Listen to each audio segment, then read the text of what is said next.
Isang mapagpalang araw mga par. Narito tayo ngayon sa isa sa pinakatanyag at makasaysayang simbahan sa Las Piñas. Ang Bamboo Organ Church, tahanan ng sikat na Las Piñas Bamboo Organ na kilala sa buong mundo.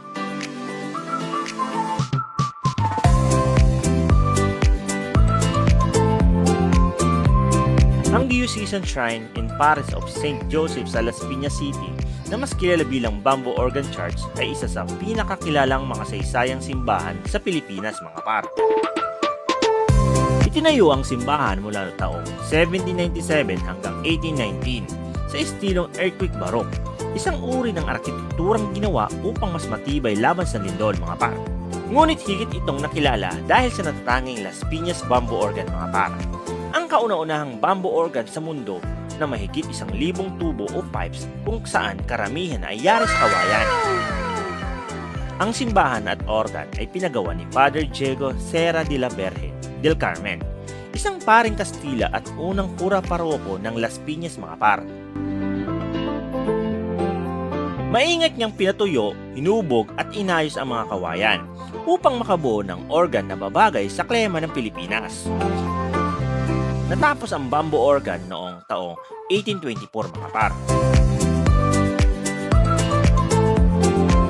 Sa pagdaan ng maraming bagyo at lindol, unti-unting nasira ang organ.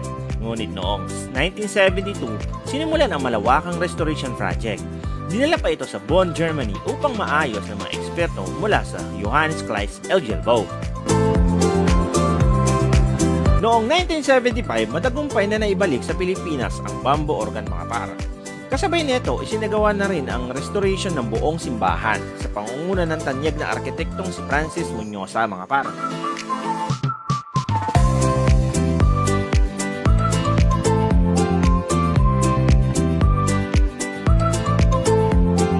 Dahil dito, isinilang ang taunang International Bamboo Organ Festival na ginaganap tuwing buwan ng Pebrero at dinarayo ng mga musikero at turista mula sa iba't ibang bansa mga par.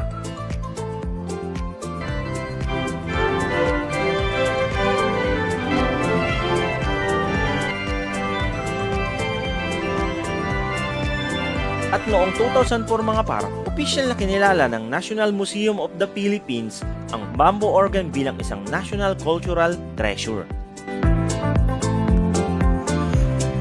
Hanggang ngayon, nananatiling simbolo ng pananampalataya, sining at galing ng mga Pilipino ang Bamboo Organ Church ng Las Piñas.